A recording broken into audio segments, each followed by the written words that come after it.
En los tres primeros vídeos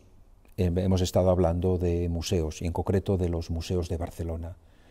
En el primer vídeo hemos hablado tanto de museos cuanto de gabinetes de curiosidades, de tumbas y de templos, mostrando que en todos estos casos estamos hablando de unos espacios que son el receptáculo de objetos valiosos, objetos que tienen un valor no necesariamente material o monetario, pero que tienen un valor, iba a decir espiritual, para todas aquellas personas que tienen acceso a estos sitios. En el segundo vídeo hemos hablado del origen de las colecciones municipales de los museos de Barcelona, puesto que en Barcelona, contrario de lo que ocurre en otras capitales, las colecciones no proceden de nacionalizaciones, de colecciones reales, imperiales o eclesiásticas, sino que son el fruto de donaciones de colecciones particulares. Y por tanto, en este segundo vídeo hemos hablado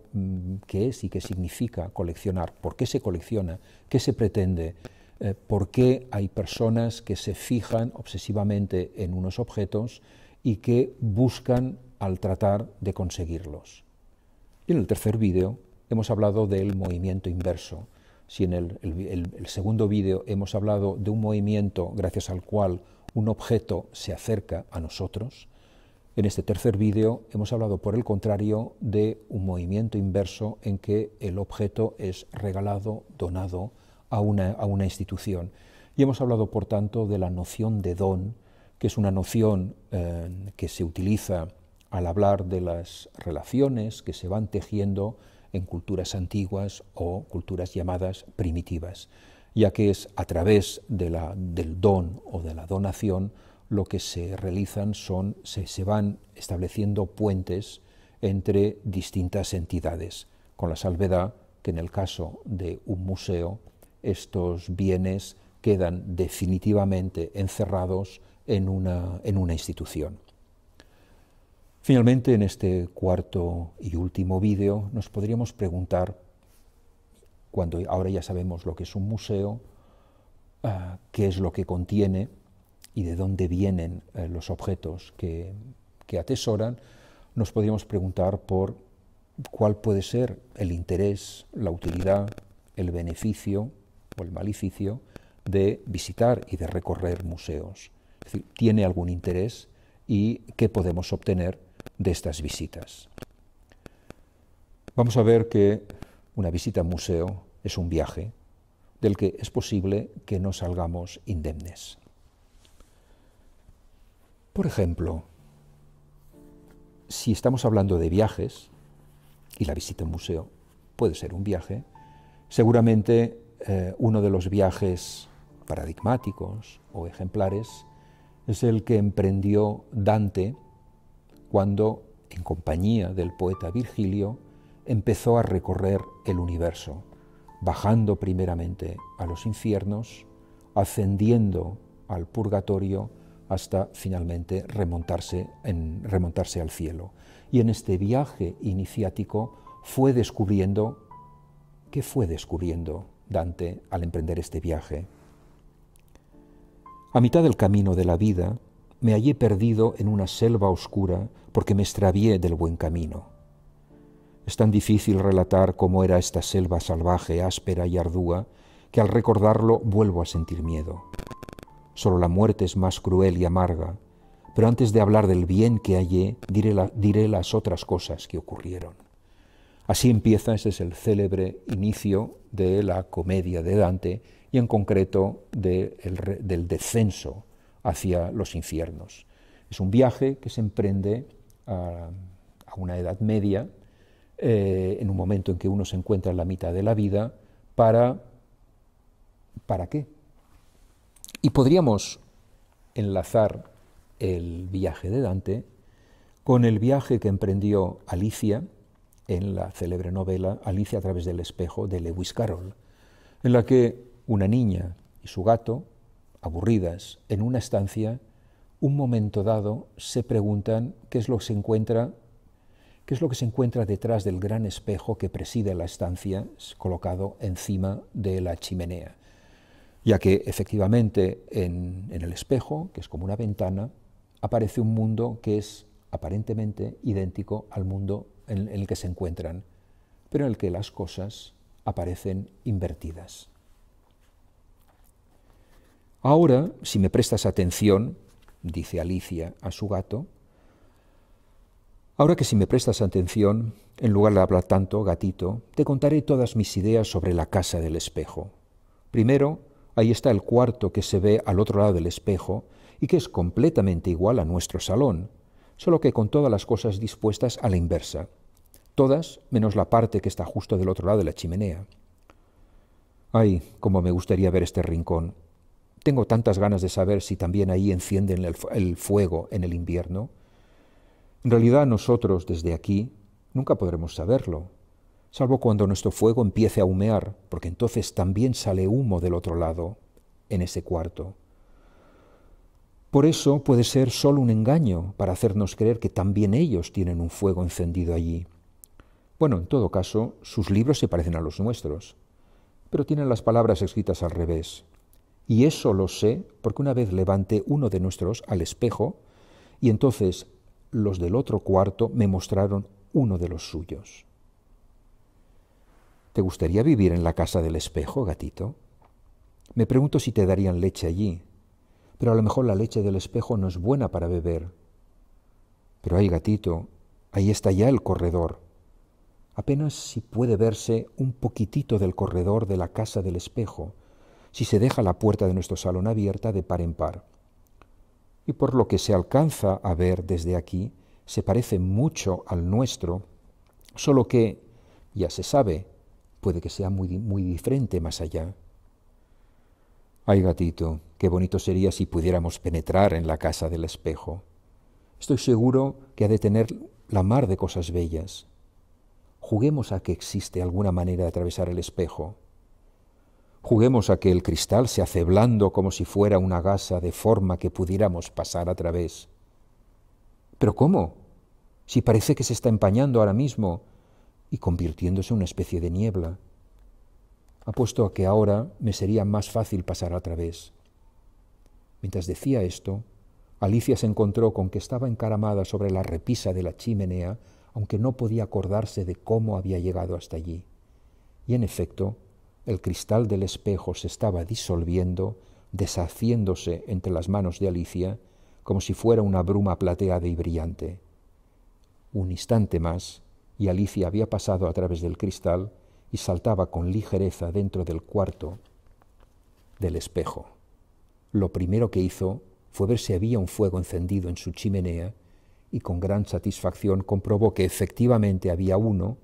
ardiendo tan brillantemente como el que había dejado tras de sí.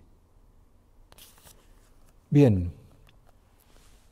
a lo mejor puede parecer sorprendente unir a Dante con Lewis Carroll, pero en ambos casos estamos hablando de unos viajes inesperados que seguramente afectan la vida tanto de Dante como de Lewis Carroll. ¿Acaso una visita a un museo puede aportarnos unas experiencias que vayan a condicionar, para bien o para mal, nuestra vida? Si ascendemos, si subimos las escaleras hacia un museo y entramos en ellos, ¿qué descubrimos?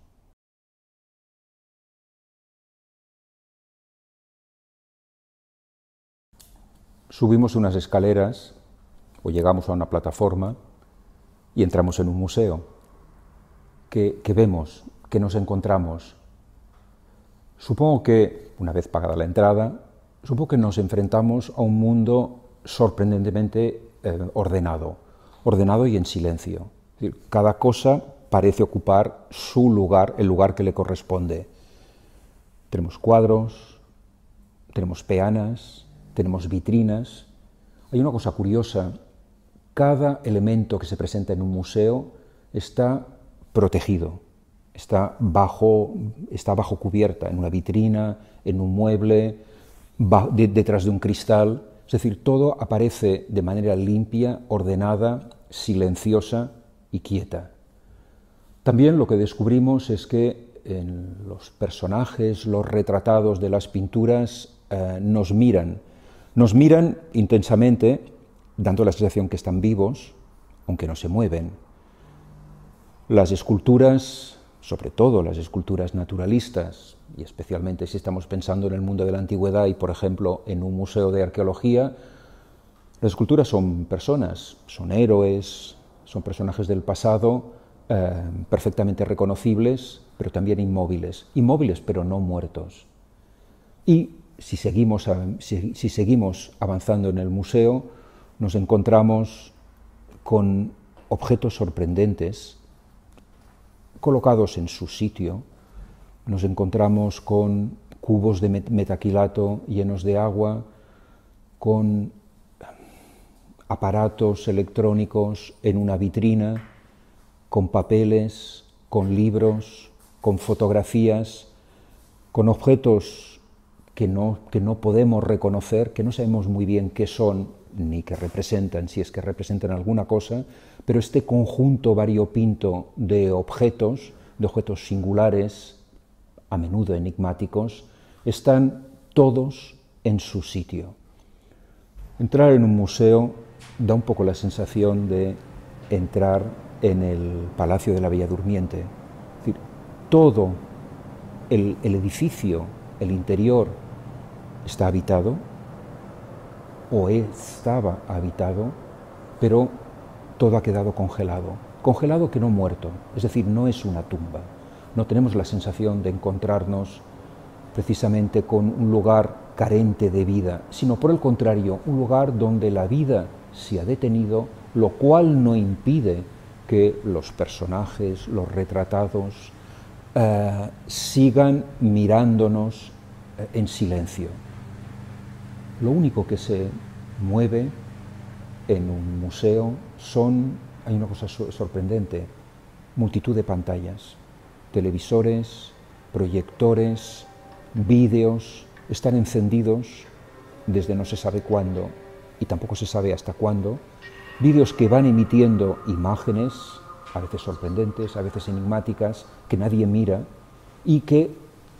dan la sensación de ser las únicas manifestaciones realmente vitales. Si seguimos adentrándonos en el museo, a lo mejor llegamos a una sala completamente a oscuras, en las que además entrar lleva finalmente,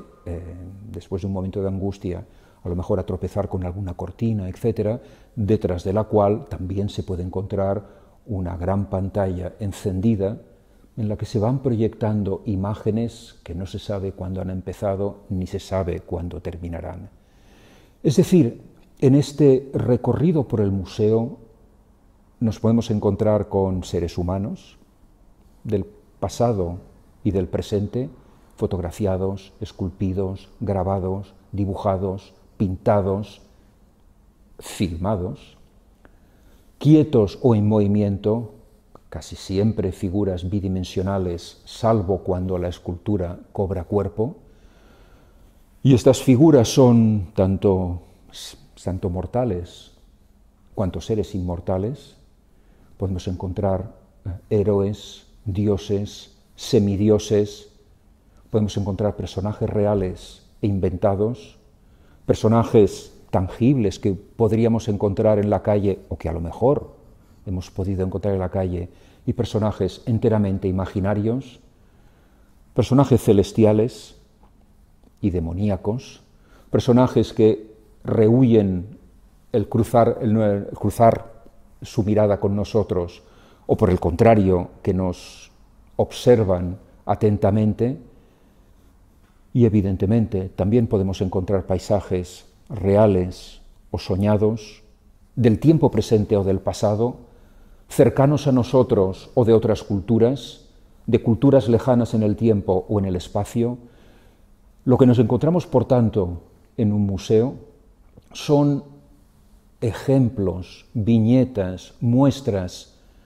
de todos los tiempos y de todos los lugares que cohabitan, iba a decir casi milagrosamente, sin herirse,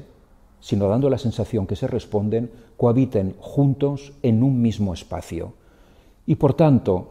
el tránsito por un museo es un tránsito por el espacio y por el tiempo, teniendo en cuenta que todo lo que se muestra está relacionado con los seres humanos, ya sea porque son objetos utilizados, creados y utilizados por los seres humanos, ya sea porque representan a seres humanos o representan seres inmortales, vivos o muertos, del tiempo presente o del tiempo pasado,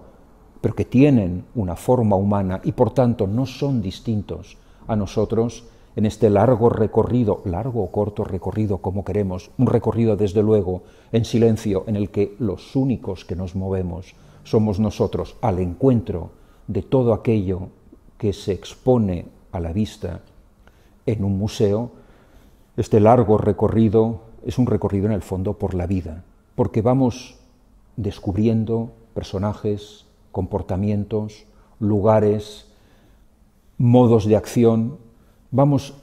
encontrando ilustraciones o manifestaciones de la vida del presente o del pasado, aquí o allá o en otras culturas, y que este recorrido en el fondo nos va educando, adiestrando, modelando, aportando modelos de comportamiento o por el contrario, mostrándonos lo que no deberíamos hacer, acercándonos a unos personajes que podríamos imitar o que quisiéramos imitar o que incluso podemos llegar a desear y otros por el contrario con los cuales no querríamos tener ningún contacto, junto con estos objetos enigmáticos del arte contemporáneo, de culturas extrañas para nosotros, del remoto pasado, unos objetos que parecen pertenecer a un mundo enigmático, que son casi como jeroglíficos o piezas de alquimia y que sin embargo contemplamos porque podemos tener la sensación que nos podrían decir o aportar alguna cosa o al menos nos plantean una serie de preguntas o de problemas. Y finalmente, cuando termina el recorrido y salimos de un museo, de algún modo hemos vivido, o mejor dicho, podemos tener la sensación de haber vivido múltiples vidas, de haber aprendido modos de comportarse en la vida y por tanto podemos salir seguramente más sabios. Más sabios y al mismo tiempo habiendo vivido una experiencia sin duda placentera. Es posible que nos podamos aburrir en un museo como nos podemos aburrir en la vida, ciertamente, pero al mismo tiempo, en poco tiempo, en una hora o en unas pocas horas, podemos haber tenido la sensación de haber vivido todas las vidas del presente y del pasado. Una obra de arte, por tanto, es, y esto, si estamos hablando de lo que contienen una gran parte de los museos, una creación humana, es un condensado de experiencias que, lejos de mostrarnos o de revelarnos aspectos superficiales, transitorios de la vida, por el contrario, en estos receptáculos se contienen vidas modélicas que nos pueden aportar placer y enseñanza. Seguramente podríamos terminar esta visita leyendo el final también, un final de la que seguramente la novela más importante, no solo del siglo XX, sino seguramente de todos los tiempos. Esta gran novela de 3.500 páginas, que apenas cuenta nada, puesto que lo que cuenta ocurre durante un sueño que dura como máximo 7 u 8 horas, pero un sueño que es el sueño de una vida, a la búsqueda del tiempo perdido, de Marcel Proust, que termina con una reflexión sobre lo que es la creación artística, lo que es al menos la creación novelada, la creación literaria de Marcel Proust, que se propone al mismo tiempo como un ejemplo de lo que debería ser lo que encontramos en los museos, creaciones humanas que nos alientan sobre la vida. Marcel Proust escribe, lo leeré primeramente en francés y luego leeré la traducción. Je venais de comprendre pourquoi le duc de Guermantes, dont j'avais admiré en le regardant assis sur une chaise, combien il avait peu vieilli bien qu'il eût tellement plus d'années que moi au-dessus de lui, dès qu'il s'était levé et avait voulu se tenir debout, avait vacillé sur des jambes flageolantes comme celles de ces vieux archevêques sur lesquels il n'y a de solide que leur croix métallique et vers lesquels s'empressent des jeunes séminaristes gaillards, et ne s'était avancé qu'en tremblant comme une feuille, sur le sommet peu praticable de 83 années, comme si les hommes étaient juchés sur de vivantes gesaches et chasses, grandissant sans cesse, parfois plus hautes que des clochers, finissant par leur rendre la marche difficile et périlleuse, et d'où d'un coup ils tombaient. Je m'effrayais que les miennes fussent déjà si hautes sous mes pas. Il ne me semblait pas que j'aurais encore la force de maintenir longtemps attaché à moi ce passé qui descendait déjà si loin. Du moins, si elle m'était laissée assez longtemps pour accomplir mon œuvre, ne manquerais-je pas d'abord d'y écrire les hommes, d'y décrire les hommes, cela dut-il les faire ressembler à des êtres monstrueux, comme occupant une place si considérable, à côté de celle si restreinte qu'il leur est réservée dans l'espace, une place au contraire prolongée sans mesure, puisqu'ils touchent simultanément, comme des géants plongés dans les années à des époques si distantes, entre lesquelles tant de jours sont venus se placer dans le temps. Acababa de comprender por qué el duque de Guermantes, uno de los protagonistas de la novela A la busca del tiempo perdido, acababa de comprender por qué el duque de Guermantes, que mirándole sentado en una silla,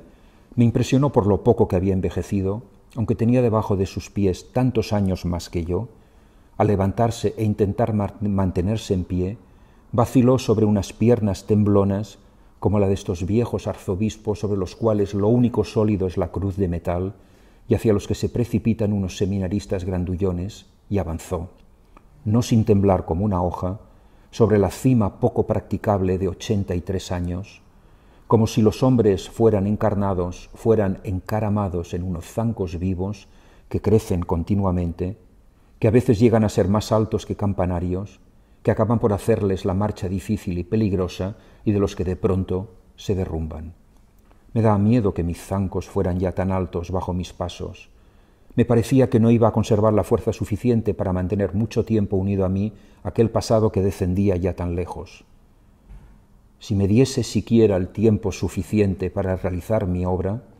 lo primero que haría sería describir en ella a los hombres ocupando un lugar sumamente grande, aunque para ello hubieran de parecer seres monstruosos, comparado con el muy restringido que se les asigna en el espacio, un lugar, por el contrario, prolongado sin límite en el tiempo, puesto que, como gigantes sumergidos en los años, lindan simultáneamente con épocas tan distintas, entre las cuales vinieron a situarse tantos días. Entramos, quizás jóvenes e inexpertos, en un museo y salimos viejos y sabios con la experiencia, con las enseñanzas, con las lecciones y con las imágenes placenteras o turbadoras que un museo nos aporta. Por tanto, una visita de un museo tiene que ser una experiencia placentera, pero desde luego es una experiencia necesaria.